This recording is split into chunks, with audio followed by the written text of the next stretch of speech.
Bonsoir à tous. Je vous demanderai de vous asseoir, de prendre place, s'il vous plaît.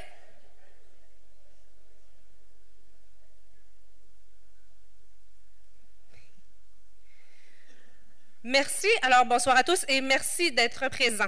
La Chambre de commerce est très fière d'avoir orchestré cette soirée de débat en vue de l'élection municipale. C'est une belle opportunité pour les citoyens d'en apprendre davantage sur chacun des candidats.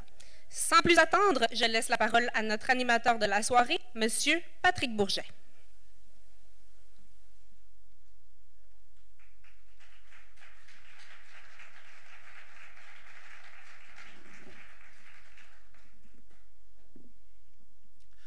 Alors, messieurs, dames, bonsoir. Bienvenue au débat des élections municipales 2017 ici à Saint-Félicien, organisé justement, comme vient de le dire Catherine, par la Chambre de commerce et d'industrie du secteur Saint-Félicien. Mon nom est Patrick Bourget, j'agirai ce soir à titre d'animateur et aussi de modérateur tout au long de la soirée pour s'assurer que les règles qui ont été établies puissent être respectées. Je vous présente d'abord les candidats à la mairie de cette année. Tout d'abord, à votre extrême gauche, M. Yvon Gay, M. Luc Gibbons et M. Gilles Potvin. Merci à vous trois d'avoir accepté notre invitation de ce soir, qui s'est faite au cours des dernières semaines. Nous vous souhaitons aussi à tous un très bon débat. La soirée de ce soir est une soirée importante, comme l'a dit Catherine encore une fois, qui vous permet de mieux connaître les trois candidats à la mairie qui sont ici ce soir, présenter leur vision, ou encore certaines de leurs décisions qu'ils ont prises au cours des dernières années, ou encore leur vision future de la ville de Saint-Félicien. La formule de ce soir est divisée en trois. La première partie sera un 5 minutes de présentation de chacun des candidats, où tout d'abord, ils nous parleront de leur plateforme. Aucune interaction ne sera permise avec les deux autres candidats dans la première partie. La deuxième portion, chaque candidat nous a fourni plusieurs questions. 3 ont été retenues par le conseil d'administration de la Chambre de commerce, et ce, afin d'éviter les doublons. Les candidats ne sont pas au courant des questions des autres et devront répondre à toutes les questions, incluant les leurs. Pour faciliter la logistique, l'ordre des questions a été choisi au hasard juste avant le débat, et les candidats auront 1 minute 30 pour répondre à chaque question. Et la dernière partie, qui se fera sous forme d'échange. Un échange à 2 personnes. Chaque candidat posera une question à ses adversaires. L'échange durera 2 minutes et seules les sous-questions qui sont reliées au sujet principal seront tolérées. Et c'est de cette manière que nous procéderons pour la dernière partie. Vous aurez droit à une soirée intéressante, j'en suis persuadé. Les échanges entre les candidats ne seront pas laissés de côté. Messieurs, j'ai une grande confiance en vous trois que le déroulement va se faire d'une manière, disons, respectueuse pour que je n'ai pas à intervenir trop souvent. Nous demandons par le fait même au public dans la salle de bien vouloir garder le silence afin de se concentrer sur ce que les candidats ont à dire. Ceux qui nous regarderont sur le web, ceux qui veulent nous regarder sur le web peuvent le faire aussi dans les prochaines heures via le site Internet de la ville de Saint-Félicien. Et il y aura un post Facebook sur la page de la Chambre de commerce qui s'intitulera « Réaction au débat de la ville de Saint-Félicien » que si vous voulez utiliser, vous pourrez le faire. C'est maintenant l'heure des discours d'ouverture. Alors nous commençons à la gauche avec M. Yvon Gay. M. Gay, vous avez 5 minutes pour vous présenter. Bonsoir à tous. Je me présente, Yvon Gay. Je suis natif de Saint-Félicien, âgé de 68 ans, marié à Lucie Arcan et père d'Alexandre, que je salue ici ce soir. Mes implications politiques. J'ai été élu conseiller municipal à la ville de Bois-des-Filions dans les années 80. En 2011, j'ai été comme candidat dans le comté Roberval aux élections fédérales et que je me suis présenté sous la bannière démocrate. Mes expériences de travail. Ayant travaillé au ministère des Travaux publics Canada, par la suite élu commissaire à la commission scolaire Lavalière. J'ai aussi été propriétaire d'une PME à Saint-Félicien avec mon épouse pendant 12 ans. Nous avions 14 employés. Mes implications et réalisations sociales. Avec plus de 30 ans de bénévoles dans la communauté, membre d'un club optimiste où j'ai obtenu plusieurs distinctions, dont l'obtention de l'Optimisme international comme président distingué, lieutenant-gouverneur distingué et une mention honorifique sur l'album Optimiste au niveau international. Membre du club Chasse et pêche de Saint-Félicien-Loup-Cervier, local, dont j'ai assumé la présidence et comme président fondateur de Canard illimité de Saint-Félicien. Également président de la communauté 051 Alliance autochtone à Saint-Félicien. À 3 reprises élu comme grand chevalier de Saint-Félicien. Étant une personne d'équipe ayant fait partie de différents conseils d'administration, le leadership dont j'ai preuve a toujours été reconnu. Le travail d'équipe avec le nouveau conseil. Un travail d'équipe élu comme nouveau conseil sera mon point de départ sur la scène municipale. Étant à l'écoute et donner la parole aux citoyens, voilà ce qu'exige la démocratie municipale, laquelle se traduit comme par transparence lors des séances du Conseil entre nous. Il faut donner des structures adéquates à ce que les citoyens s'attendent. L'appui du Conseil aux différents paliers gouvernementaux, tant provincial que fédéral, est primordial pour le développement de l'agriculture et la forêt principalement. La promotion de nos infrastructures pour l'accueil des nouveaux investisseurs servira à créer de la richesse et de l'emploi. Il faudra faire de Saint-Félicien un milieu de vie de qualité propre à l'épanouissement personnel et professionnel du citoyen, quel que soit son âge. Un contrôle rigoureux des revenus et des dépenses de la ville, selon la capacité de payer du citoyen, devra être assuré, tout en favorisant un développement économique, culturel et social de la ville. L'aménagement du territoire devra faire l'objet d'une attention constante. Nous sommes dans une année de changement à Saint-Félicien.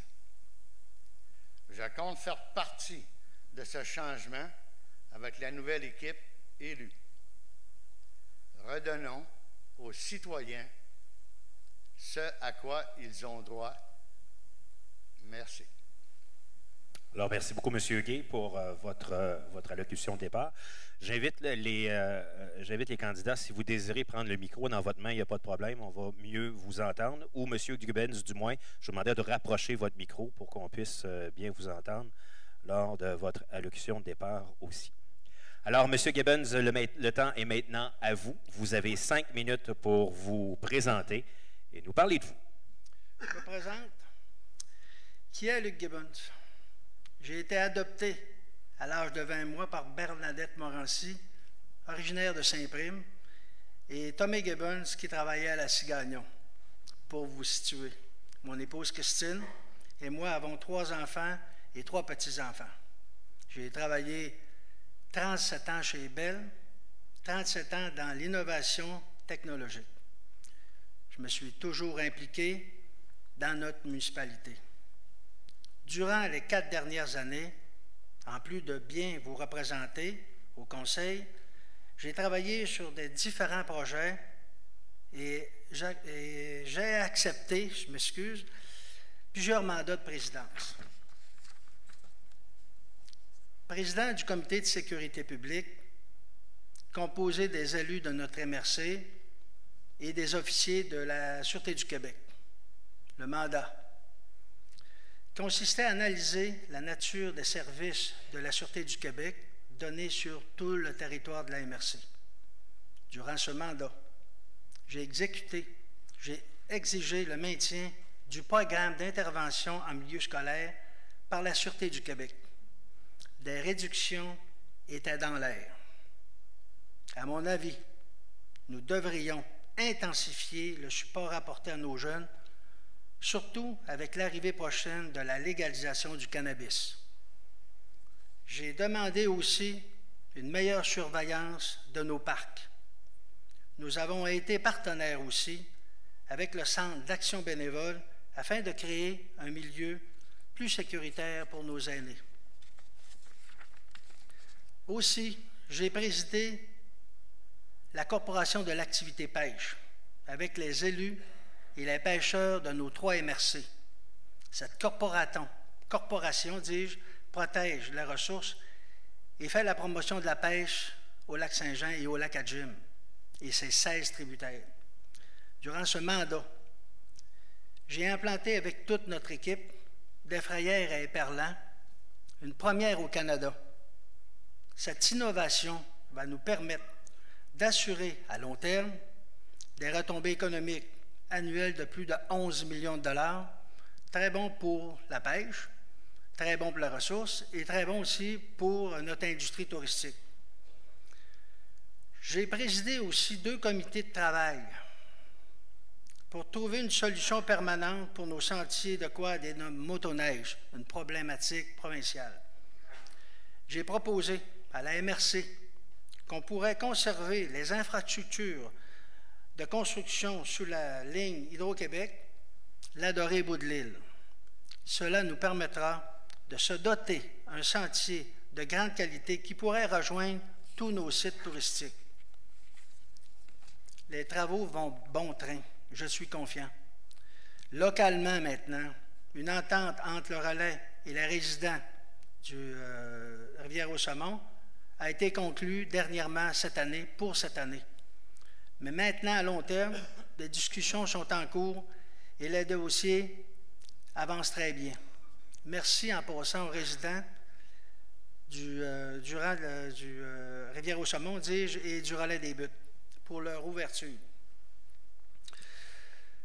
Vous savez que dans toutes mes décisions, j'ai une pensée pour les aînés et les moins nantis.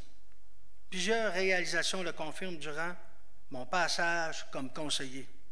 L'éveil à la culture, l'idée qui permet à tous nos jeunes de s'initier à la culture. J'ai toujours milité afin que nos équipements sportifs soient accessibles à toute notre population. Du côté gestion des fonds publics, j'ai prouvé à plus d'une occasion ma capacité à contenir les dépenses dans les limites acceptables en proposant des façons d'en réduire les coûts. En terminant, je suis un homme honnête, rassembleur, un homme que je veux travailler pour le bien de notre municipalité. Merci. Merci beaucoup, M. Gibbons. C'est maintenant à vous, M. Gilles Potvin, de présenter votre allocution de départ. Merci bien. Bonsoir tout le monde. Il me fait extrêmement plaisir d'être ici ce soir, je pense, pour franchir une étape importante là, dans la campagne électorale. Alors, pour ceux qui ne me connaissent pas encore, bien évidemment, je suis un fils de Saint-Félicien, fils d'une famille de commerçants agricoles. Mon père était commerçant agricole, a introduit le machinisme agricole dans la région. Issu d'une famille de 8 enfants, 7 filles. Malheureusement, je suis tout seul le gars. J'ai moins de mérite un peu pour les tâches domestiques, mais que voulez-vous? J'ai composé avec ça.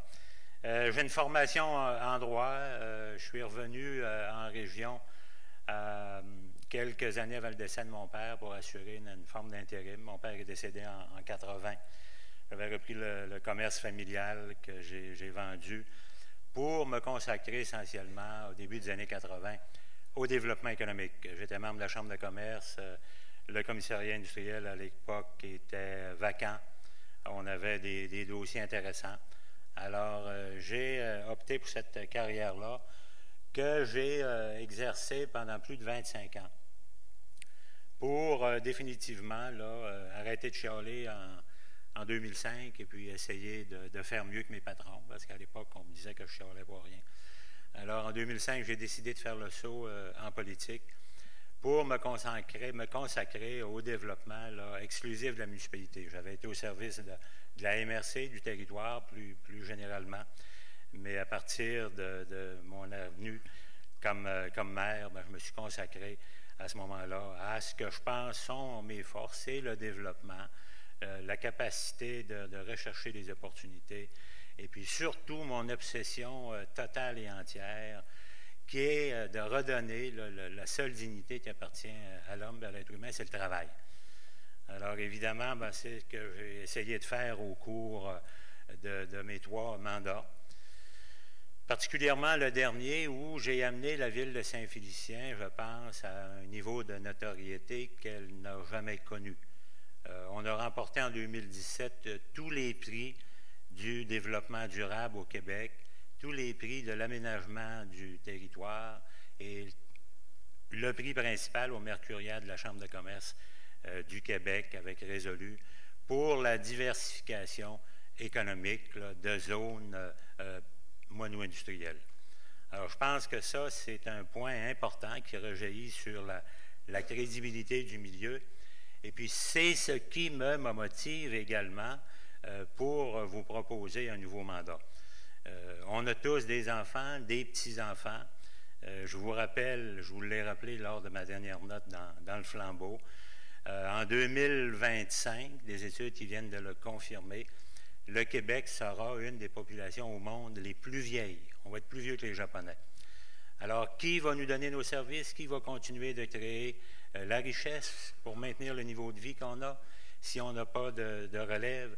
Alors, il faut créer des emplois, il faut exhorter nos entrepreneurs locaux et les entrepreneurs extérieurs à venir s'établir chez nous pour créer de l'emploi. Il faut créer un milieu de vie agréable, il faut se distinguer des autres régions, mais on a beaucoup de chemin à faire. Moi, quand j'ai commencé le développement économique, début des années 80, on était 375 000 en région, on est 276 000 au moment où on se parle. Alors, il y a un problème majeur, il n'y a pas rien que la région qui connaît ça, mais la nôtre est particulièrement touchée. Je pense, dans mon programme, avoir des projets, avoir une vision de l'innovation qui va nous distinguer, qui va nous permettre d'aller chercher des nouveaux résidents, des nouveaux citoyens de Saint-Félicien. On a mis en place au cours du dernier mandat pour près de 30 millions d'infrastructures. La ville de Saint-Félicien est capable d'accueillir, sans investir à peu près rien, une population 50% supérieure à celle qu'on a aujourd'hui. Alors, c'est l'objectif que je me donne un peu, étant donné l'orientation forestière qu'on a, je vous l'ai déjà dit, mon ambition, c'est de devenir la nouvelle capitale forestière du Québec, pas rien qu'à faire du bois d'œuvre, à faire de l'innovation, à faire des nouveaux produits, à se diversifier grâce à l'économie forestière. Puis le plus bel exemple, on l'a avec Tundra. Puis tout à l'heure, j'aurai l'occasion de vous montrer des projets concrets, ce pas des affaires en l'air. Hein? On parlait des fameuses usines de Plaster qu'on pourrait réaliser chez nous.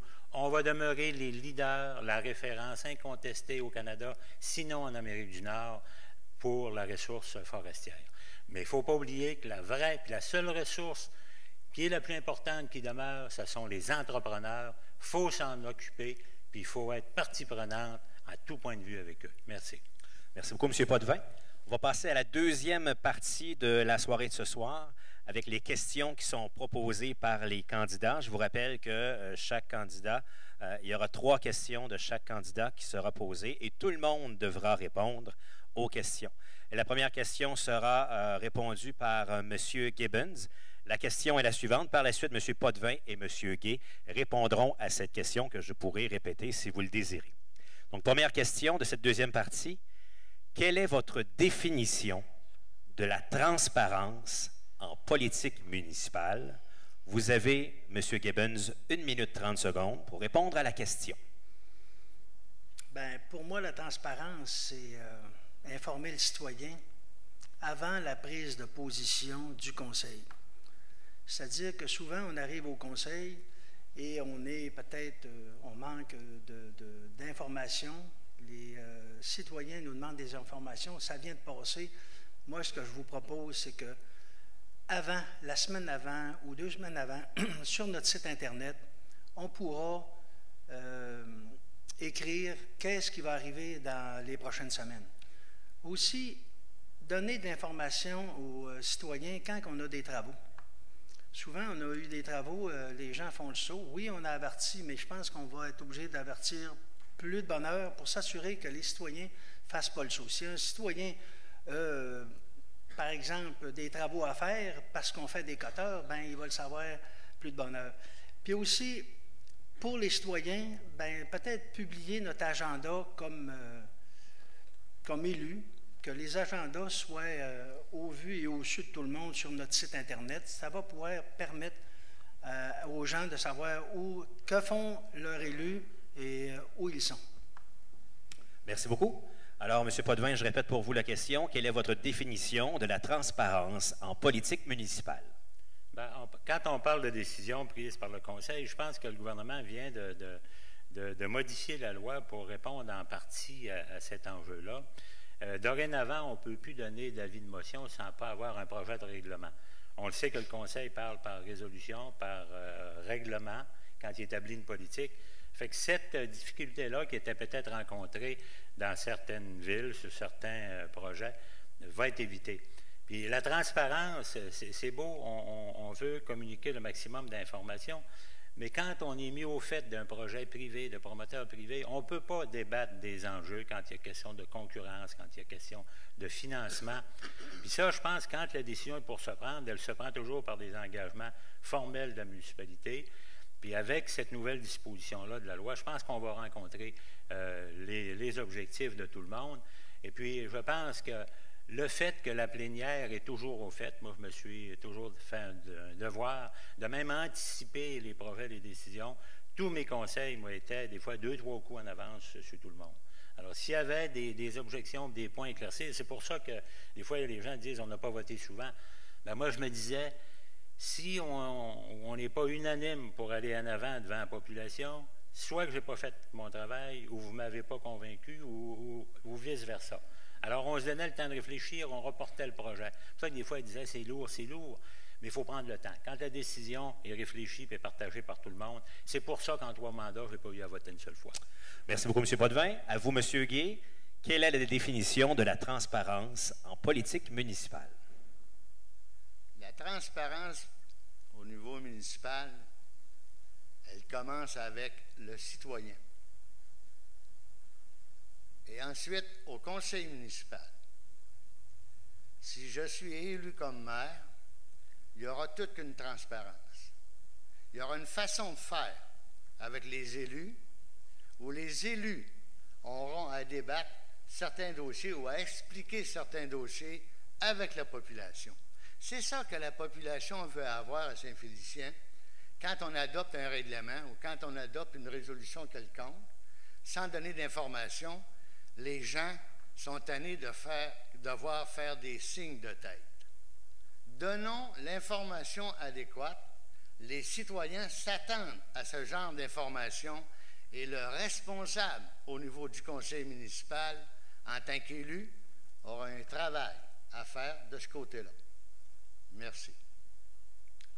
Allons-y maintenant avec la deuxième question qui sera posée à M. Potvin en premier. Expliquez-nous, M. Potvin, ce que veut dire pour vous être à l'écoute des citoyens. Bon, être à l'écoute des citoyens, c'est d'abord de vivre dans son milieu, d'avoir des activités sociales pour prendre la température, comme on dit souvent, ou prendre le pouls. Avoir un réseau dans tous les secteurs de la communauté, le secteur des affaires, le secteur social, les retraités, l'enseignement, d'être en connexion permanente avec la communauté. Parce que toutes les tendances sont autour. La politique, c'est de vivre en société, hein, c'est ça, c'est de partager des opinions. Alors, je pense que c'est la grande qualité d'avoir un réseau tissé qui peut témoigner. Tu ne peux pas seul aller chercher toute l'information tout le temps.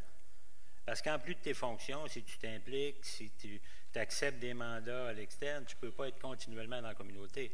Mais le fait d'avoir un réseau bien branché, les jeunes surtout, qui reflètent, être capable d'accéder aussi à un certain niveau de réseaux sociaux, de communication électronique, suivre ton actualité, au moins t'abonner à un journal, ça je pense que c'est un minimum, avec la crise que vivent les médias, être capable d'avoir une information documentée, une traçabilité aussi dans l'information.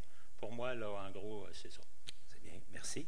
Ce sera maintenant à votre tour, M. Gay, de répondre à la question que je répète. Expliquez-nous ce que veut dire pour vous être à l'écoute des citoyens. Être à l'écoute des citoyens, c'est ce que moi j'appellerais aujourd'hui la démocratie. La démocratie fait partie du système politique dans lequel les citoyens ont le pouvoir. Dans une ville démocratique comme Saint-Félicien, tous les citoyens ont le droit de participer de près ou de loin aux décisions qui les touchent. La démocratie est aussi simple que ça. Quand une question qui est posée ou une information qui est posée n'est ni bonne ni mauvaise, elle est et on se doit d'y répondre adéquatement. Merci. Merci. C'est maintenant votre tour, M. Gibbons, de répondre à la question. Expliquez-nous ce que veut dire pour vous être à l'écoute des citoyens. Être à l'écoute des citoyens, pour moi, c'est d'avoir des échanges francs et honnêtes. On a un défi de territoire. On a un budget à respecter. Quand les gens nous demandent des choses, il faut être assez honnête et assez franc pour dire oui, je peux ou non, je ne peux pas. Je peux, je pourrais si on aurait telle condition ou je ne peux pas pour telle raison. Je vous donne un exemple. Le pont Pinchot. Le pont Pinchot, c'est des gens qui voulaient mobiliser leur secteur, qui voulaient donner une plus-value dans leur coin. Ça fait plusieurs années que le pont Pinchot, il ne se passe rien. On aurait dû avoir le courage ou bien écouter nos citoyens et leur dire on peut pour telle raison ou on ne peut pas pour telle autre raison. Ça démobilise. Les gens sont déçus du conseil. Moi, je pense que la première chose, c'est d'être franc et d'être honnête avec tous les citoyens. On a des leviers, mais aussi on ne peut pas tout faire non plus. Merci. Merci. À vous, M. Gay, de répondre. Non, la question, on a terminé la question 2. On est rendu maintenant à la question 3. Question 3 qui sera répondue par M. Gay en premier.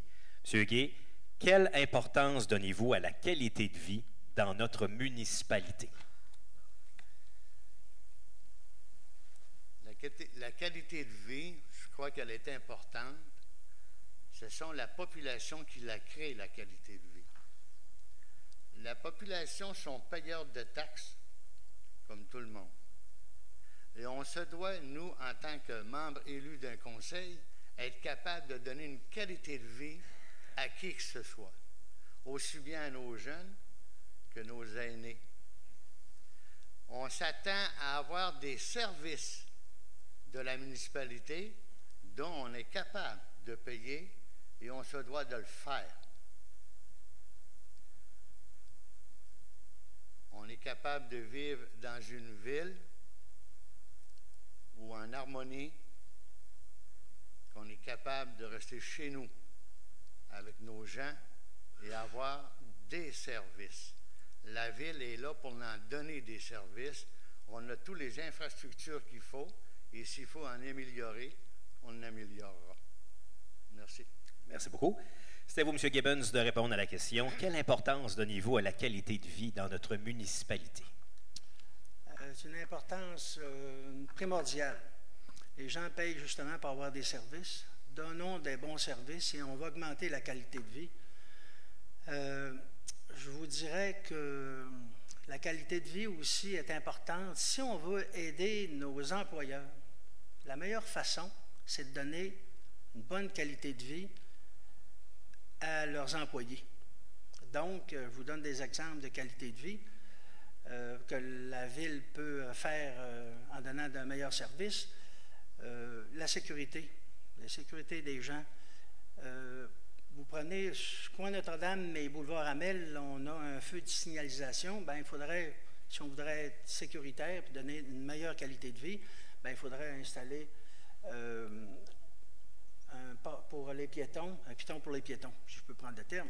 Une autre qualité de vie que la ville peut faire, vérifier ces trottoirs. Les trottoirs, quand ils sont penchés vers les chemins, ben c'est peut-être dangereux. On a une population, comme on le disait tout à l'heure, qui elle vieillit. Ben ça, c'est des petits détails. C'est dans les détails qu'on fait la différence dans la qualité de vie d'une municipalité. Merci. M. Potvin, quelle importance donnez-vous à la qualité de vie dans notre municipalité? Bien, je pense que mes collègues ont pas mal répondu, bonifié ça. Je pense que, puis le point que Luc amène en dernier, c'est sûr que la qualité de vie auprès de l'ensemble des travailleurs pour intéresser le développement et les gens rester chez nous, je pense que c'est important. On a un beau milieu, on a 360 km² de territoire, 7 rivières, 2 navigables, une chaîne de montagnes, la plaine agricole. C'est un petit pays en soi. Souvent, Saint-Félicien, c'était une cité, une cité ancienne, là, où tu avais tous les services, tu avais toute la géographie réunie. On a une belle agriculture, on a accès à l'eau, on a de la pêche, de la chasse, un environnement.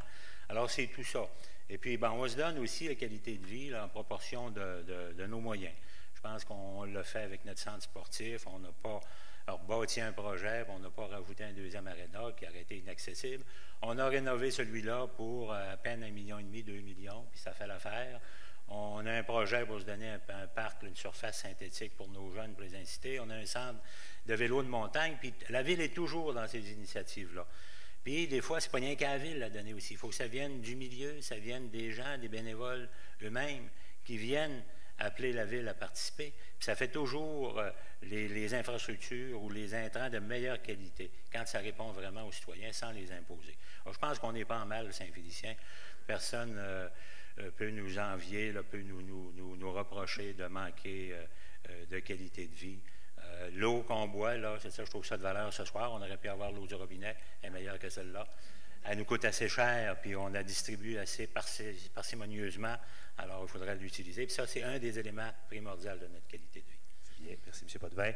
Quatrième question de ce soir, qui sera répondue par M. Gibbons en premier. M. Gibbons, quels moyens préconisez-vous pour poursuivre le développement commercial et industriel de Saint-Félicien? Ben, je pense que c'est de mettre en place des éléments qui vont faciliter l'avenue de commerce. C'est de travailler en synergie, tout le monde ensemble.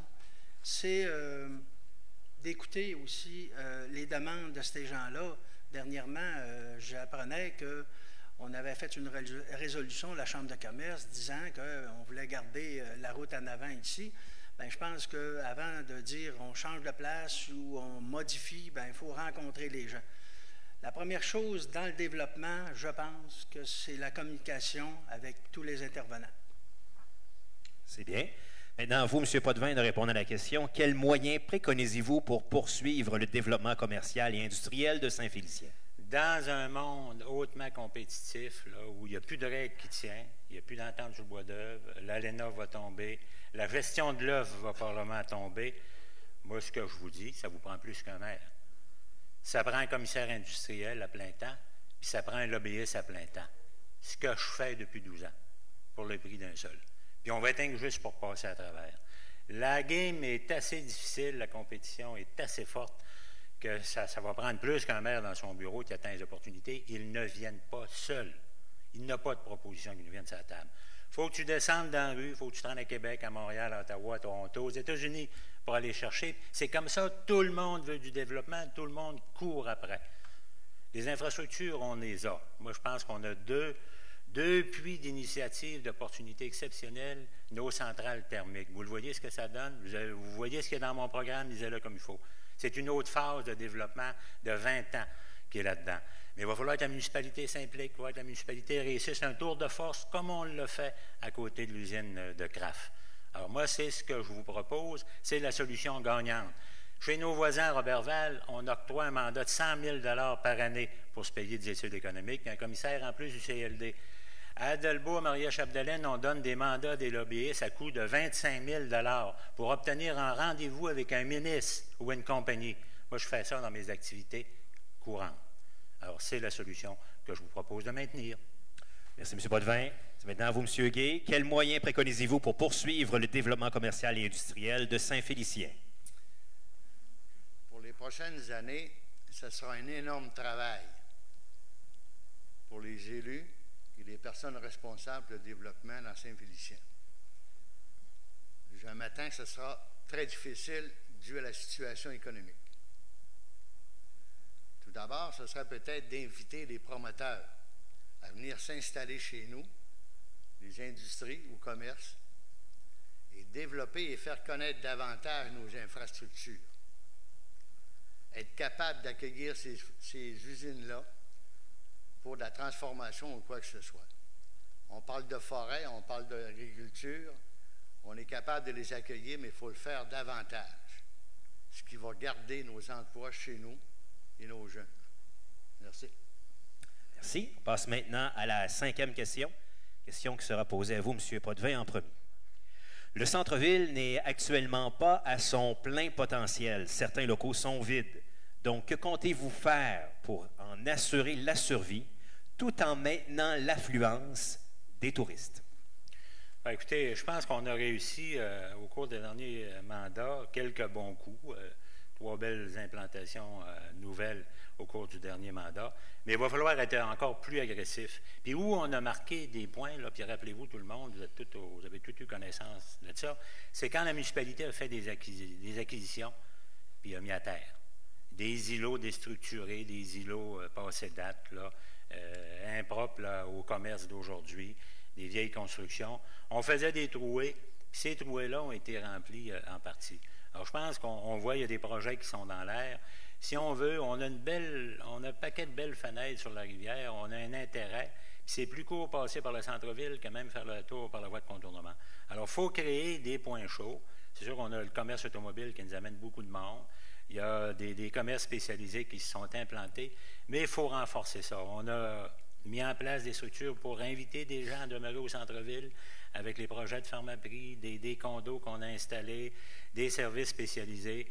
Moi, je pense qu'il y a encore un beau projet là, dans le coin autour de la caisse avec la quincaillerie qui est là. Si on fait des conditions, on est capable de les garder puis de créer une animation, là, moi, je pense qu'il peut être salvatrice pour l'avenir du centre-ville, avec pas beaucoup d'argent, des programmes intelligents, un beau partenariat d'établi, comme il s'était fait avec la SIDAC dans les années 80. Il y avait eu une impulsion, mais disons que ça a tombé un petit peu plus. Alors, je veux remédier à ça là, dans mon programme de centre-ville. Merci, M. Potvin. M. Guay, le centre-ville n'est actuellement pas à son plein potentiel. Certains locaux sont vides. Donc, que comptez-vous faire pour en assurer la survie tout en maintenant l'affluence des touristes? Je vais sûrement en surprendre quelques-uns ici ce soir, ce que je vais vous dire sur le centre-ville. Je crois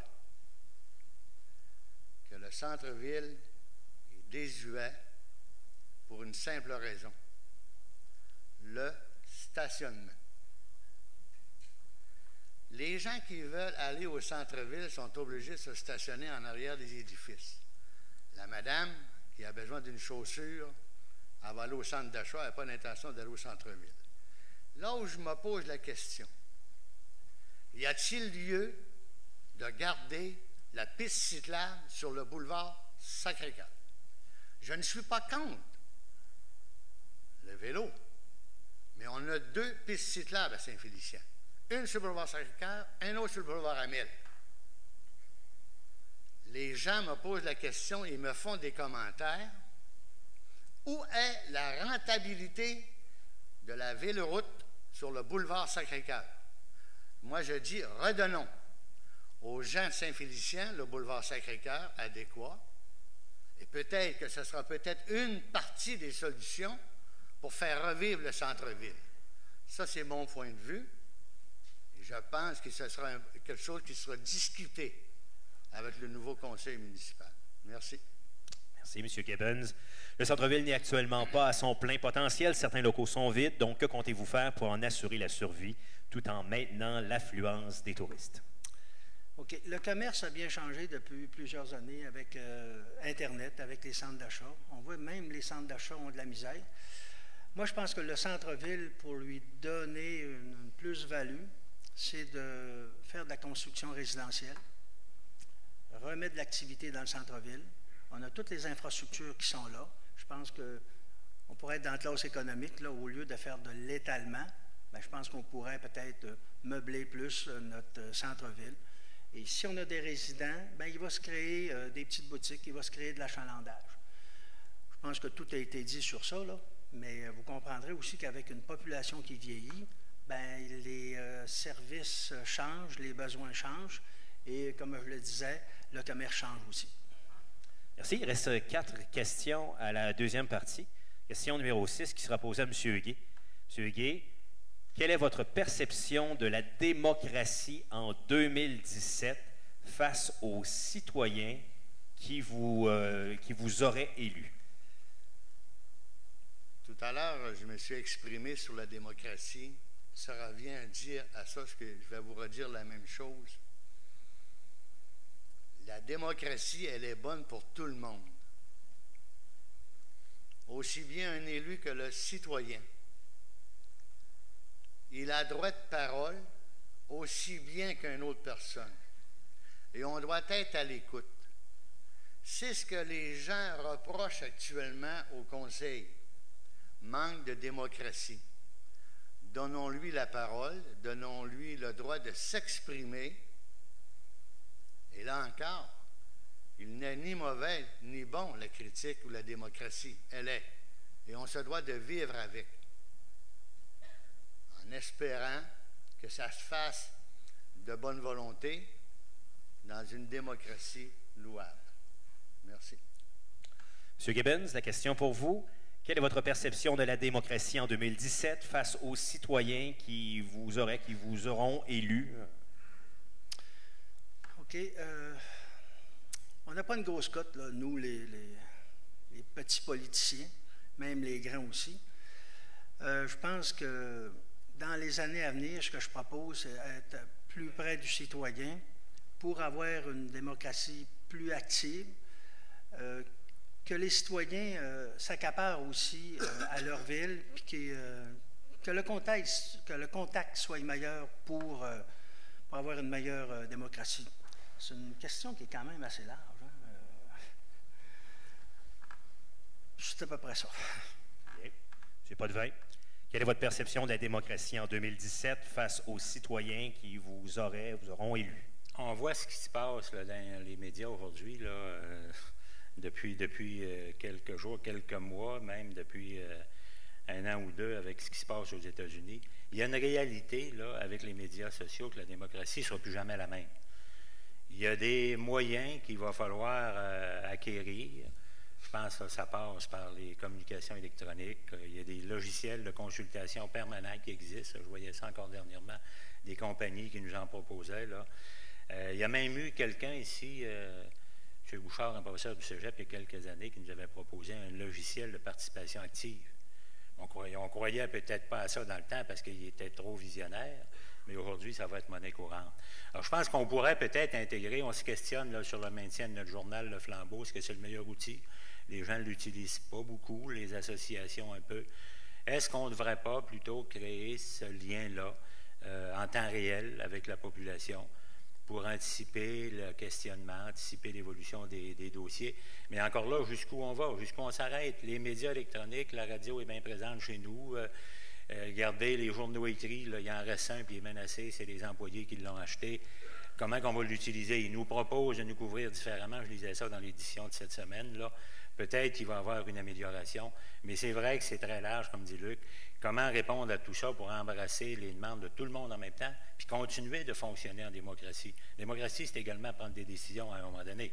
Tu ne peux pas reporter éternellement. Alors, mais le défi est là, je suis d'accord avec vous.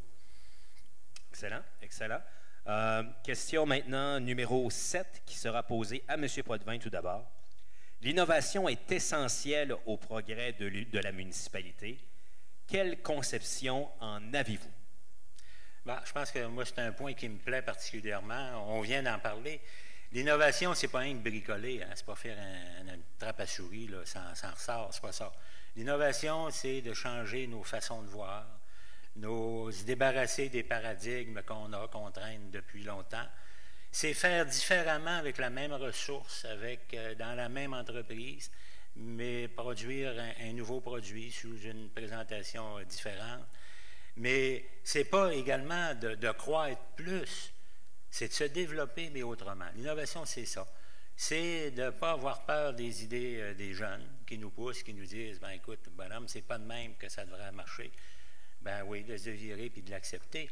Puis je pense qu'avec le même potentiel de richesse, le même potentiel d'énergie qu'on a dans nos communautés, si on intégrait ça, ce défi-là, si on s'en faisait un devoir, si on s'en faisait une discipline, si on l'enseignait, ça s'enseigne l'innovation, ça. Puis l'innovation, c'est pas rien que technique, c'est pas rien qu'environnemental. Le plus gros défi d'innovation qu'on va avoir, nous, dans notre communauté, c'est l'innovation sociale. La façon de partager notre temps de travail, la façon de partager le privilège d'avoir une job intéressante. Quel rôle va jouer les relations humaines dans notre temps de travail, dans notre temps de loisir? Les syndicats, à l'heure actuelle, sont à cette étape-là de l'innovation sociale, puis c'est ce qui va sauver la société québécoise qui est en péril, à cause des raisons que je vous ai dit tout à l'heure. Merci, M. Potvin. M. Gibbons, l'innovation est essentielle au progrès de la Ville. Quelle conception en avez-vous? Effectivement, j'abonde dans l'idée de M. Potvin. L'innovation sociale, moi, je pense que c'est la clé. On a déjà des exemples chez nous. La gare du train, la gare du meuble, la gare du meuble en est un bel exemple. Il faut absolument que chaque groupe d'intérêt qui veulent développer quelque chose qui réponde à leurs besoins, qui ont besoin, bien, je pense qu'il faut absolument les encourager. Il faut être ouvert. Et puis l'innovation technique aussi à sa place. L'innovation au niveau du commerce, partout, l'innovation est là. Là aussi, c'est assez large comme réponse. Parfait. M. Gay, c'était vous. L'innovation est essentielle au cœur de la Ville. Quelle conception en avez-vous? L'innovation aujourd'hui, moi, je me baserais, je me fierais et je demanderais à la jeunesse d'aujourd'hui peut-être de venir me guider, peut-être de venir m'aider à l'innovation. La jeunesse aujourd'hui, les jeunes qui performent au niveau des études, au niveau des certificats, sont des jeunes de chez nous. Ils sont capables de venir nous rencontrer et mettre d'appoint de l'innovation au niveau municipal. On pourrait parler bien des domaines, mais en général, moi j'aurais une extrême confiance sur la jeunesse que nous avons. On pourrait parler de forte technologie, ça c'est d'autres choses aussi. Alors, attendons-nous à ce que les jeunes soient contactés aujourd'hui et il sera le bienvenu pour partager avec les citoyens et avec le futur conseil. Merci. Merci, M. Gay. Prochaine question, l'avant-dernière de cette deuxième partie, qui sera posée à M. Gibbons en premier. Selon vous, M. Gibbons, quelles sont les 3 conditions de succès pour favoriser et même provoquer le développement dans la municipalité? Répétez-moi ça. Sans problème. Selon vous, quelles sont les 3 conditions de succès pour favoriser et même provoquer le développement? OK. Premièrement, l'accueil. Mettre en place des incitatifs pour que les gens veulent venir ici pour s'établir ou faire commerce ou faire industrie. Ensuite de ça,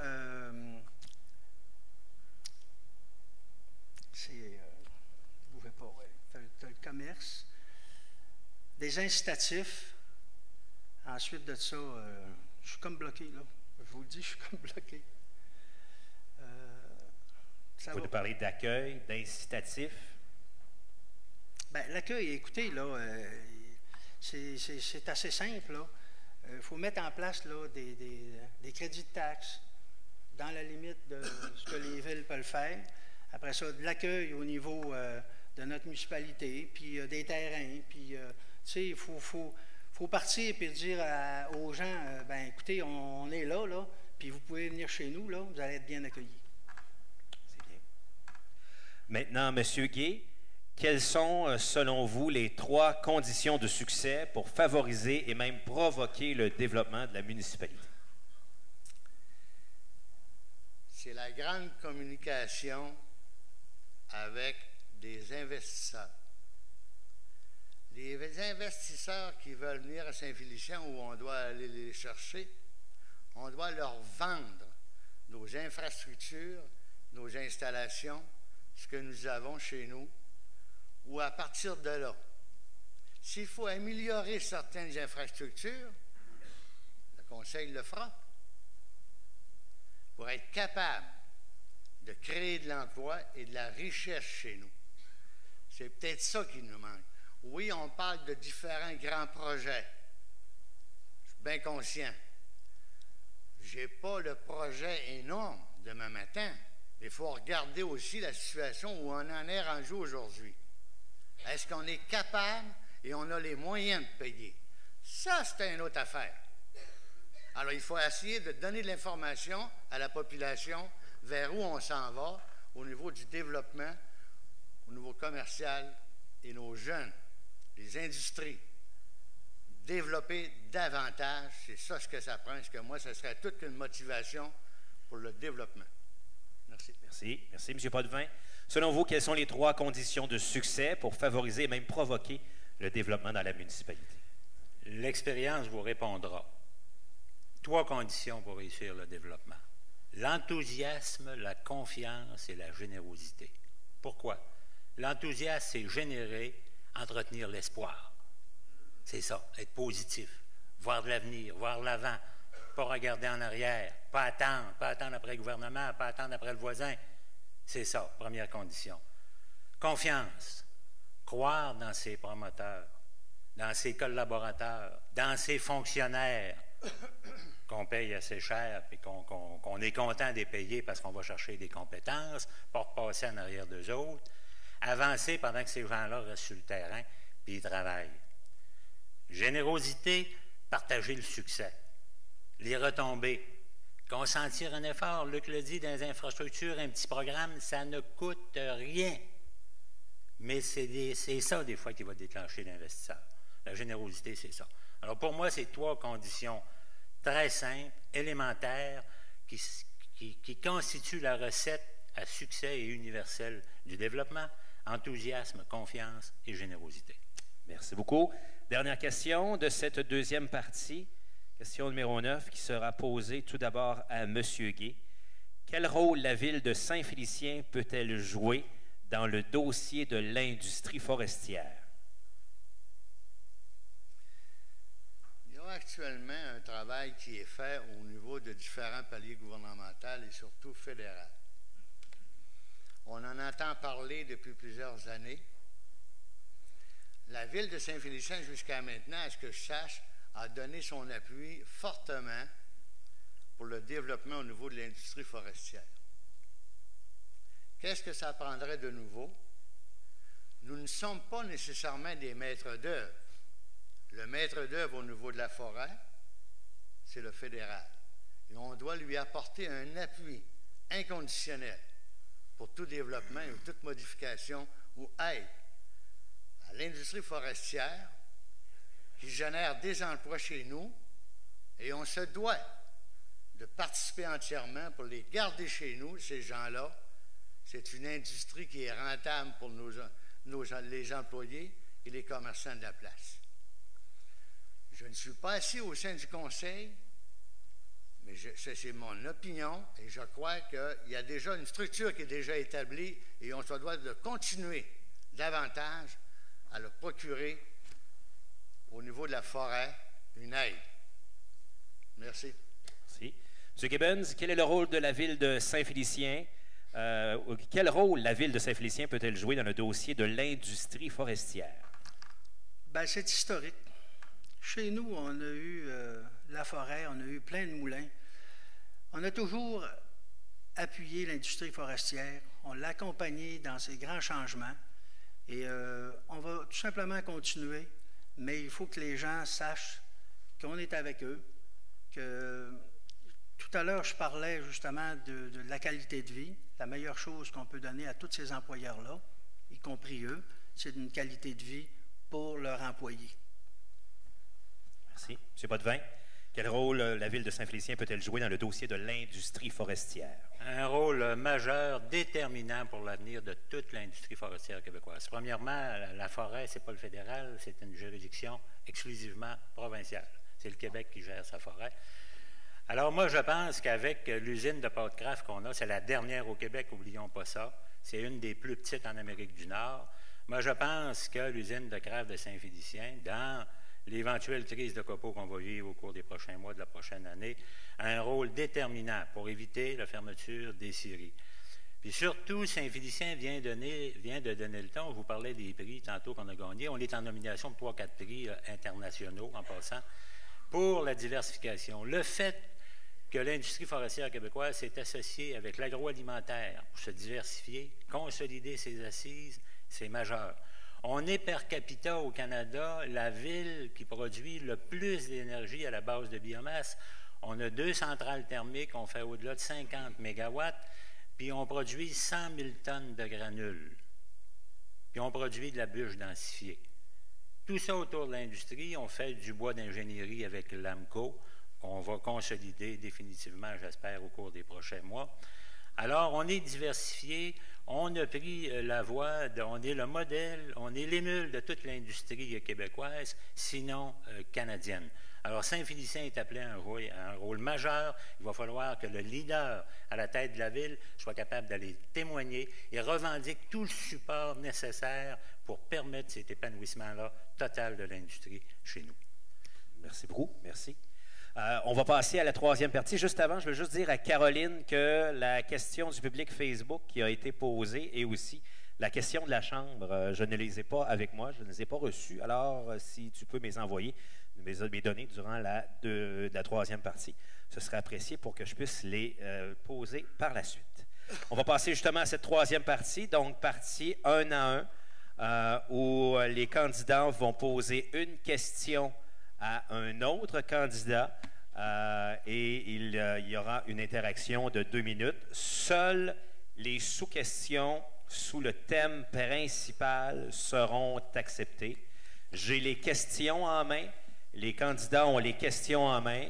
Je crois que je vais les lire. Hein? Oui, je vais lire les questions et par la suite, vous pourrez débattre et le compteur débutera. Donc, la première question, c'est de M. Yvon Gay à M. Gibbons. La question est la suivante.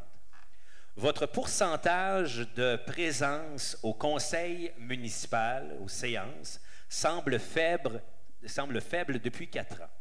Serez-vous disponible davantage si vous êtes élu maire? Vous avez 2 minutes pour en débattre. Bon, j'ai toujours été disponible. J'ai toujours assisté à mes... moi, je pense que dans le pourcentage, quand on regarde ça globalement, là, je pense que j'ai été présent. Puis les fois que je n'étais pas présent, je m'assurais d'avoir toutes les informations requises pour être à date. Non, moi, je ne vois pas le problème de ce côté-là. M. Gay?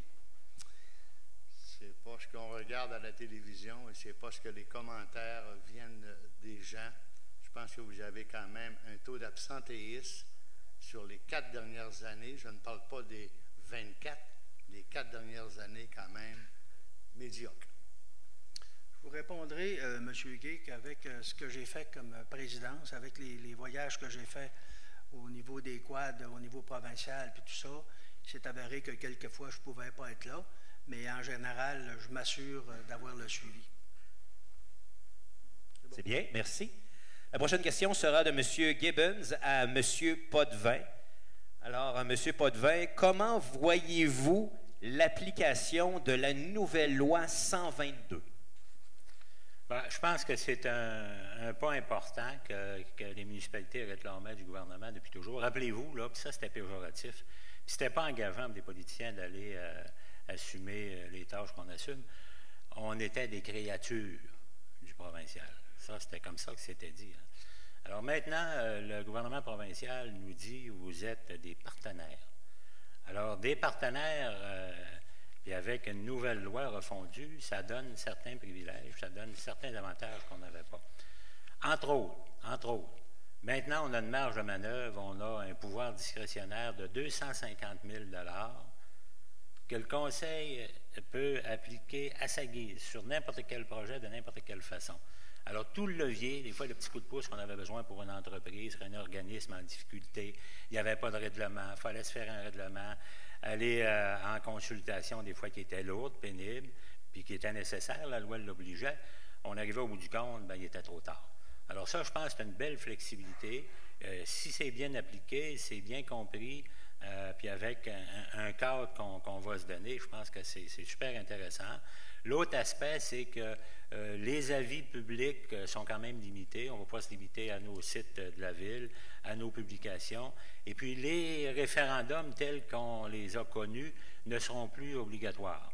On peut organiser une consultation sous quelque forme que ce soit. Encore là, on parlait de flexibilité avec les nouveaux médias électroniques. Je pense qu'on va pouvoir intégrer ça alors qu'on ne le pouvait pas avant. Je pense que c'est un beau coup que le gouvernement nous fait pour la démocratie locale. Et je pense que le temps de l'intégrer, de l'acclimater là, dans nos mentalités réciproques, je pense que ça va faire avancer l'intérêt à la question municipale de la part des citoyens. Là, puis on le voit avec l'élection en cours. Merci. Prochaine question, M. Potvin à M. Yvon Gay. M. Gay, quel rôle la Ville doit-elle jouer au niveau du développement? On en a parlé tout à l'heure au niveau du développement, qu'il y a un énorme travail à faire. Comme je disais aussi, on a quand même des bonnes infrastructures, on doit les faire connaître davantage et inviter le promoteur ou l'industrie à venir chez nous, à s'installer, à les convaincre, à être capable de s'installer dans des endroits où c'est vraiment intéressant pour l'industrie ou le commerce. On parle des crédits de taxes, c'est des choses applicables pour des nouvelles infrastructures. Là où on est capable, comme on le disait tout à l'heure, si on est capable de garder chez nous des nouvelles industries, automatiquement, on crée de la richesse et on crée des emplois. Tout dépendamment aussi, si le conseil, la ville est capable de se payer ce genre d'infrastructure, on le fera. Sinon, il y a sûrement des moyens de le faire. Les paliers gouvernementaux sont là. S'il y a des programmes qui existent, il y aura sûrement des subventions, des montants qui vont être attribués. Et on se doit de développer immédiatement la ville de Saint-Félicien pour créer le tout. Merci. Prochaine question de M. Yvon Gay à M. Potvin. M. Potvin, vous semblez avoir beaucoup d'intérêt pour le développement avec certains promoteurs. Allez-vous changer votre façon de faire et écouter davantage le citoyen payeur de taxes si vous êtes élu le 5 novembre prochain? Évidemment que le temps que tu passes avec un promoteur qui veut faire du développement, qui veut investir, n'est pas le même que le temps du citoyen ordinaire qui n'en fait pas de développement. C'est sûr que le citoyen qui veut développer, qui a un projet, qui veut avoir de l'aide, qui veut profiter de conseils, c'est bien certain que tu le vois plus souvent à l'hôtel de ville, que tu le vois les élus, que ce soit le maire ou les conseillers, le rencontrer plus souvent. Le gars veut mettre son cœur puis son argent dans son projet pour sa communauté.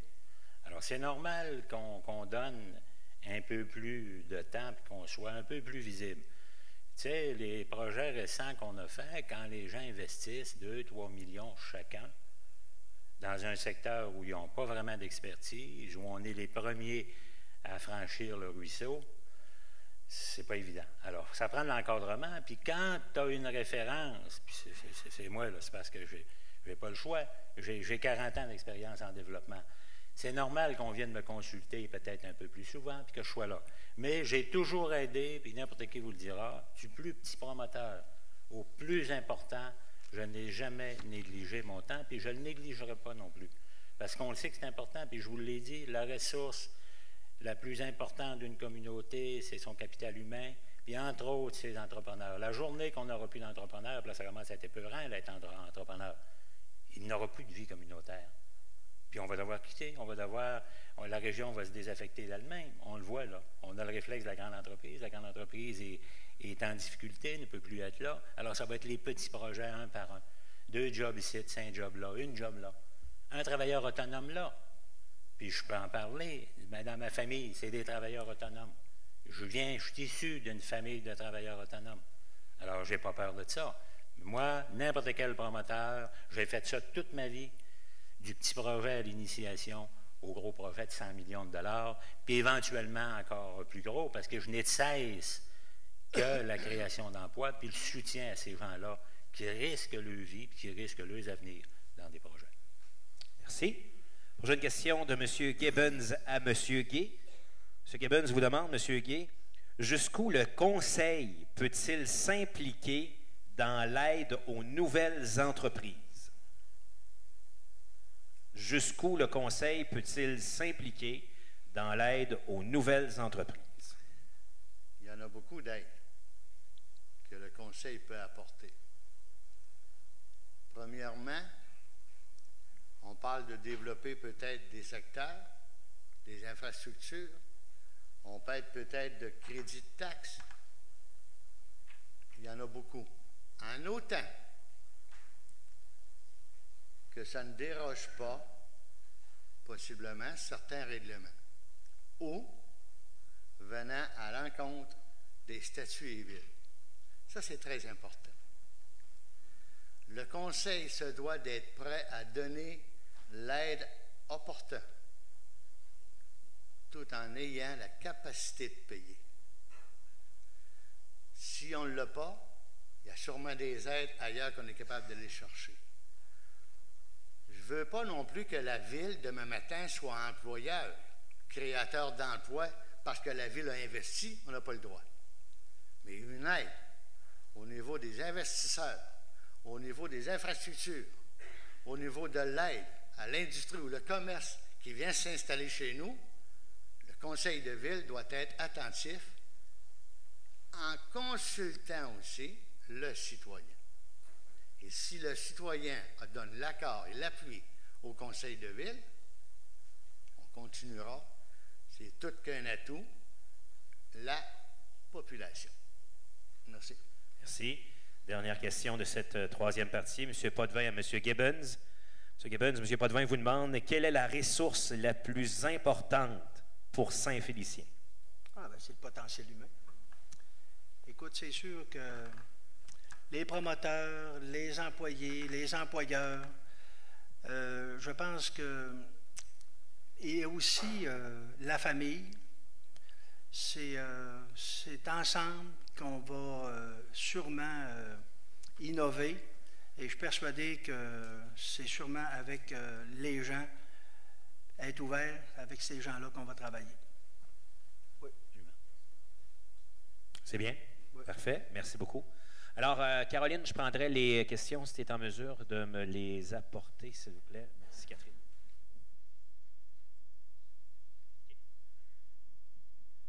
Donc, questions de la Chambre qui vous seront posées à vous trois.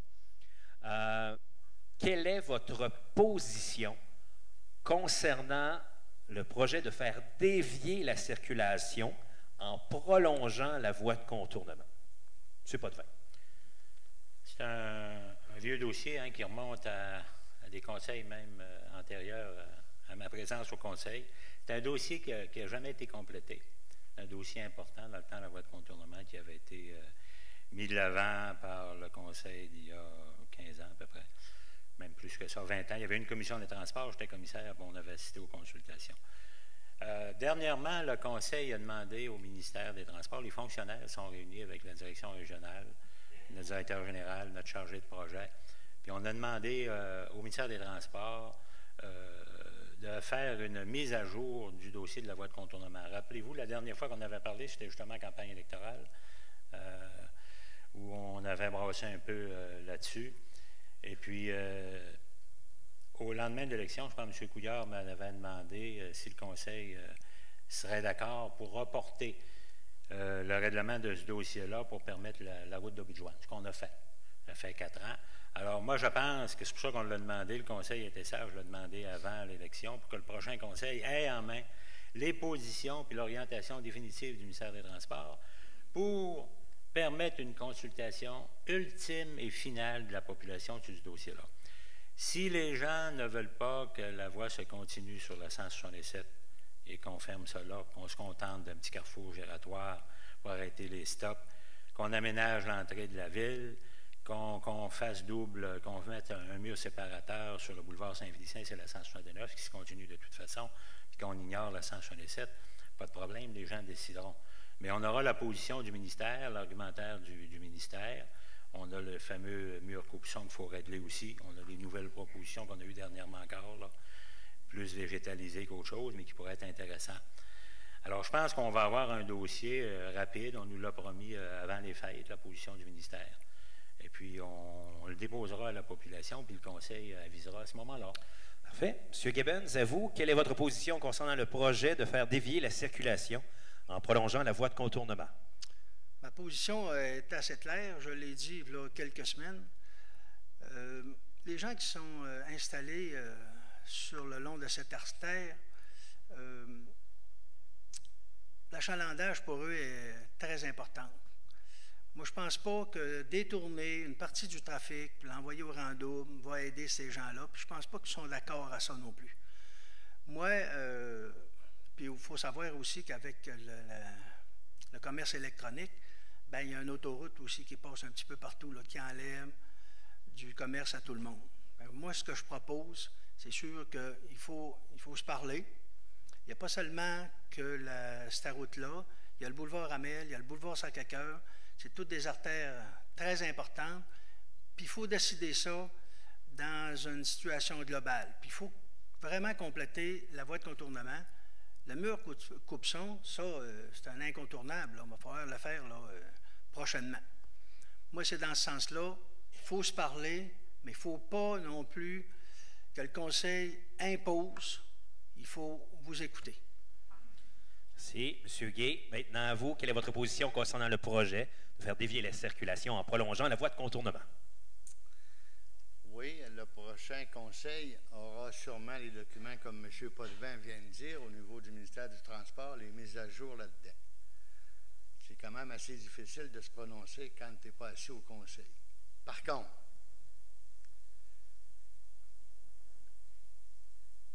donnons l'accès au centre-ville, créons un achalandage où il y aura peut-être lieu plus tard de continuer la voie de contournement. Mais ma position serait le statu quo actuellement pour la voie de contournement. On est en train de dégorger le centre-ville. Ne posons-nous pas de questions.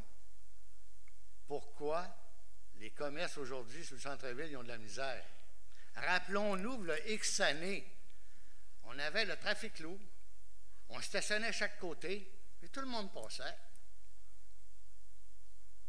Je ne vous dis pas que ce n'est pas bon d'avoir une voie de contournement, mais on a désengorgé le centre-ville, chose qui n'a pas été très bon. Et pour le maintenant, moi, je mettrais un statu quo sur la continuité de la voie de contournement. Actuellement, c'est une proposition, une suggestion que je ferai fortement au prochain conseil. Merci. Merci. Dernière question, la question du public qui a été envoyée à la Chambre de commerce, qui a été choisie parmi les questions qui ont été envoyées. C'est maintenant le temps de nous faire rêver. Comment voyez-vous Saint-Félicien dans une dizaine d'années? Monsieur Gay. Oh, pédale.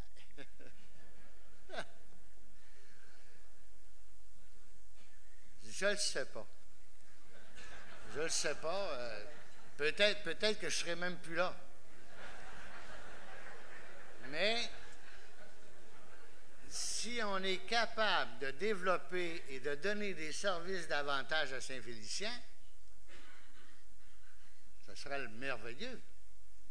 Si on est capable de réduire un taux de taxe aujourd'hui raisonnable pour les citoyens, ce serait formidable. Rappelons-nous que la jeunesse d'aujourd'hui aura vieilli dans 10 ans. Est-ce qu'il y aura des transformations à faire? C'est de vivre quand même dans un milieu où on est bien. C'est ce que j'aimerais. Souhaitable pour tout le monde. Je vous en parlerai dans 10 ans. Monsieur Gibbons. Ben moi, je suis très optimiste pour ma municipalité. Écoute, ça fait 24 ans que je suis là, puis je l'ai toujours vu grandir, je l'ai toujours vu prospérer. Puis quand je me fais une courbe de croissance, je suis persuadé surtout avec sa situation géographique. On est un pôle majeur. Si jamais, puis je pense que ça va se faire, si le Nord se développe, bien, je pense qu'on a des atouts. Je pense qu'il faut s'arranger pour se préparer pour ce développement-là. Je pense que, comme M. Potvin disait aussi, avec notre usine, on est la seule qui demeure dans le secteur de cette grosseur-là. On entend des oui-dire au niveau des copeaux. Je pense que ça devrait se réaliser. Je suis persuadé que notre municipalité va progresser, puis on va faire l'envie de nos voisins, j'en suis persuadé. Moi, je vois ma ville, notre belle ville est tellement belle qu'écoutez, on ne peut pas se tromper, là. Puis il faut s'organiser aussi là-dedans pour être attrayant. Une belle qualité de vie, les gens vont venir demeurer ici. Dans l'accueil, écoutez, là, c'est la chose la plus importante dans une municipalité. C'est que quand quelqu'un arrive, bien, on y fait un accueil personnalisé. C'est un petit peu ce qui nous manque à Saint-Félicien. Quand les nouveaux arrivants arrivent, bien, on devrait peut-être faire un bureau à la ville de Saint-Félicien pour s'occuper de tous les nouveaux arrivants. Quand un employeur arrive et il dit « Bon, bien, j'ai un ou deux personnes qui s'en viennent chez nous », bon, bien, l'employeur dit « Bon, bien, va-t'en à la ville de Saint-Félicien, tu as un guichet unique, puis on va s'occuper de toi. » Pour, après ça, à toutes les fois qu'on va avoir des gens, pour avoir un suivi, après 1 an, après 6 mois, bien, on rappelle les nouveaux arrivants, puis on dit « Es-tu heureux chez nous? » Oui, OK. Bien là, on s'améliore tout le temps. Moi, je vois notre municipalité en grande progression et je suis extrêmement, pas fier, mais je suis fier. J'avais un autre mot. C'est bien. M. Potvin? Ben, moi, dans 10 ans, je vois la population autour de 13 à 15 000 personnes. Ça, c'est sûr. La capitale des biomatériaux tirés de la biomasse du bois au Québec. Ça, c'est sûr. Si on veut, on peut l'être. Devenu le 5e plus beau zoo au monde, pas d'un 10e, mais d'un 5 premiers, avec le 30 millions qu'on va investir. Puis, on sera devenu un centre de villégiature international nulle part. Il n'y aura pas d'équivalent nulle part. Parce qu'on sera à la limite où il y aura encore de la neige, où il y aura encore de l'eau pure, de l'eau propre, accessible. Vous l'aimez, l'eau, hein? Puis il y a des promoteurs qui ont réussi à faire d'un patrimoine local qui est en déshérence à l'heure actuelle, qui ne s'est pas repris avec des idéaux extravagants, qui ne sera jamais mis en valeur. Alors moi, je vois ma ville dans 10 ans, c'est pas loin, mais c'est tous des projets qui sont à notre portée. Mais à condition de se rallier derrière un même leadership, un leadership fort, un leadership engageant, émulant pour la population, puis les partenaires, un leadership qui saura convaincre les paliers supérieurs de gouvernement de nous accompagner parce qu'on sera le modèle d'occupation du territoire puis de développement régional au Québec. Les gens sont là, on a le cégep pour nous appuyer. Rappelez-vous, le cégep a des techniques du milieu naturel qui sont exclusives à Saint-Félicien. Il faut que ça nous distingue. On reçoit une centaine d'étudiants internationaux par année. Ces gens-là vont dire, dans ma vie, je suis passé à Saint-Félicien. J'ai été formé au Lac-Saint-Jean à Saint-Félicien. Il y a quelque chose là qu'il n'y a pas nulle part ailleurs au monde. C'est chez nous, ça sera dans ma ville. J'aurai modestement l'impression d'avoir contribué avec vous, si vous le voulez, à établir cette réputation-là de façon définitive. Merci beaucoup. Il reste maintenant la dernière portion qui est la conclusion. Vous avez 3 minutes pour vous vendre à la population et dire ce que bon vous semble concernant votre programme ou votre personnalité. On termine avec vous, M. Potvin. Vous êtes le premier à débuter cette dernière portion. Ben, écoutez, je viens de le dire un peu, là, je ne voudrais pas me répéter. Il aurait fallu l'enregistrer, mais habituellement, on ne s'enregistre pas assez, on ne peut pas le repasser. Moi, je vous ramène à mon petit encart, hein, c'est ça. Moi, je voulais le faire. Puis la texture, puis la photo a un sens. C'est ça que je veux que vous compreniez. Toute ma carrière, moi, je l'ai donnée à ma communauté. Toute ma carrière, toute ma vie. Pas pour des salaires. J'aurais gagné 3 fois ça si j'avais été au privé. Mais j'ai comme eu un sens de responsabilité, puis j'ai pris goût à ces défis-là. À ces défis-là, construire, faire pour les autres, partager. Partager, voir des gens satisfaits, permettre à des gens d'émerger et de réussir.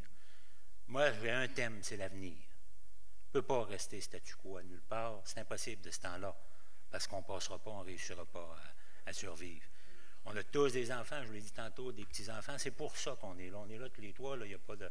On vient là, rien que pour ça. On ne vient pas pour la paye, parce que ça donne. C'est pas avec ça qu'on se met riche. On perd notre réputation. On a fait mettre en jeu tous les jours pour des niaiseries, des affaires qui n'ont même pas d'allure. Vous l'avez vu. C'est le prix qu'il faut payer. Il n'y a plus de religion. Il n'y a plus d'entrée en religion. La seule religion qui reste, c'est la politique. C'est la pire des religions, parce qu'elle fait mourir, et elle ne glorifie personne. Fait mourir son homme, fait mourir sa femme. Mais on aime ça parce qu'on a un sens de responsabilité, puis on veut assurer la pérennité. Moi, c'est pour ça que je suis là. Alors, je vous propose de l'innovation, je vous propose des perspectives. Ça tient en quelques lignes. Tout ce qui est écrit là est réalisable, si vous le voulez. Si vous le voulez. Je ne vous dis pas d'un échéancier d'un an, 2 ans, mais à travers un mandat, je pense, qui va être mon dernier, c'est définitif, on peut les mettre pas mal tout en branle puis les réaliser. Je pense que j'ai le profil, je vous en ai parlé tout à l'heure. Mes réalisations, vous les avez vues au cours des 12 dernières années. Les conseils précédents ont eu à me connaître aussi parce que j'ai supporté des choix, des décisions politiques, que ce soit l'immeuble qui est ici, que ce soit l'hôtel de ville. J'étais à l'origine de tous ces projets-là. Tu sais, mais quand je disais la générosité, c'est le partager. Je n'ai pas nécessairement voulu avoir le front page. Je l'ai laissé à mes boss dans le temps, je l'ai laissé à mes promoteurs. Mais depuis 30 ans, 25-30 ans, il n'y a pas grand projet que je n'ai pas touché à Saint-Félicien. Alors, j'ai encore un peu de santé, même si j'ai un peu de pression. J'ai promis à quelqu'un de faire attention à ça parce que ça peut hâter, ça peut raccourcir mes jours si je ne fais pas attention, même si j'ai une médication. Si je me contrôle un peu plus, puis l'âge, la sagesse nous permet ça, parce que là, on ne changerait pas pour plus jeune. Je suis le plus jeune de la gang, de quelques mois. Alors, on est pas mal au même niveau là-dessus. Alors, moi, ce que je vous propose encore là, c'est un mandat de confiance. J'en abuserai pas, j'en ai pas abusé jusqu'à date, je pense, d'aucun mandat. J'avais des convictions, je les ai mis en place. Laissez-moi finir ce que je vous ai mis sur la table.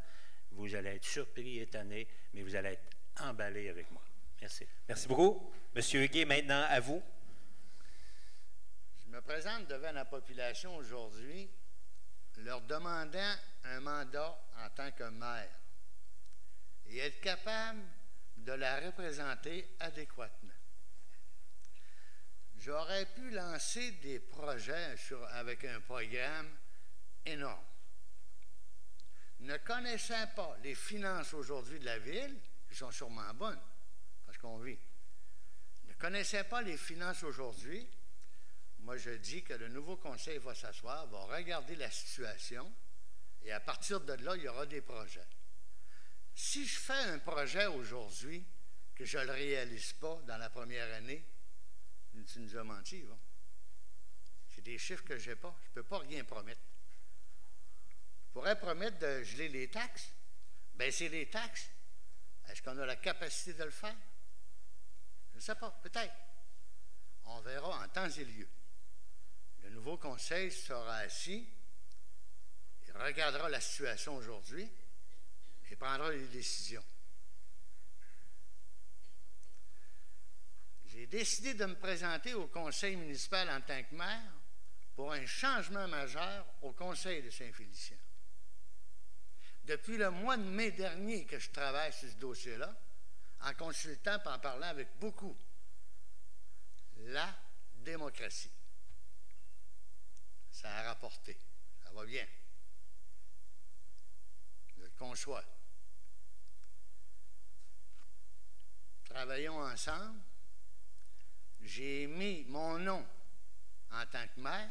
J'ai fait le premier pas et je demande à la population de Saint-Félicien d'y répondre pour le 5 novembre prochain. Donnons-nous un nouveau conseil, repartons d'un autre pied, donnons-nous un autre envol pour que Saint-Félicien, on fasse une réussite tous ensemble. Merci bien. Merci. En terminant, M. Gibbons, la parole est à vous.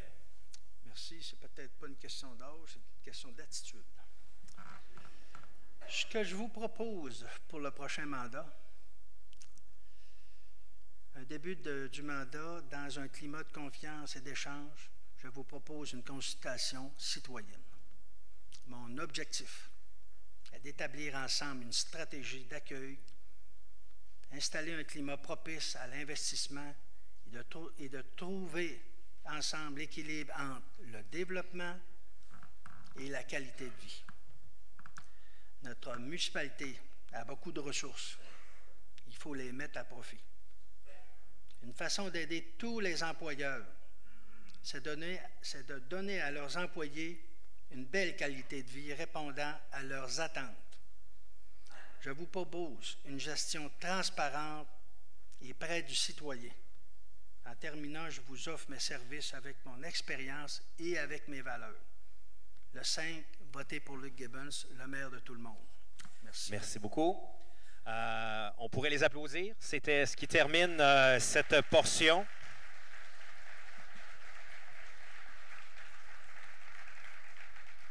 Ça fait quand même 1h30 qu'ils sont sous le stress de dire, vas-tu bien dire les choses? En terminant, la Chambre de commerce vous invite, les membres du conseil d'administration sont conviés à l'Assemblée générale annuelle qui se tient demain, le 25 octobre à 17h. C'est en formule 5 à 7 et ça va se faire à la salle tout azimut du Cégep de Saint-Félicien.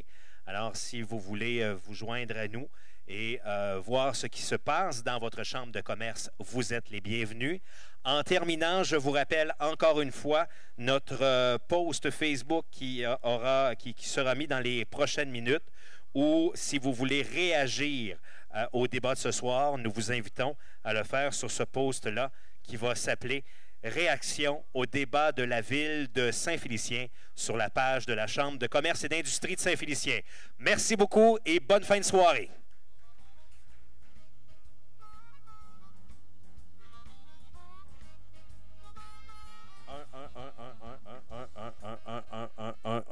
Oui, je vous laisse avec Catherine qui a un petit mot pour vous.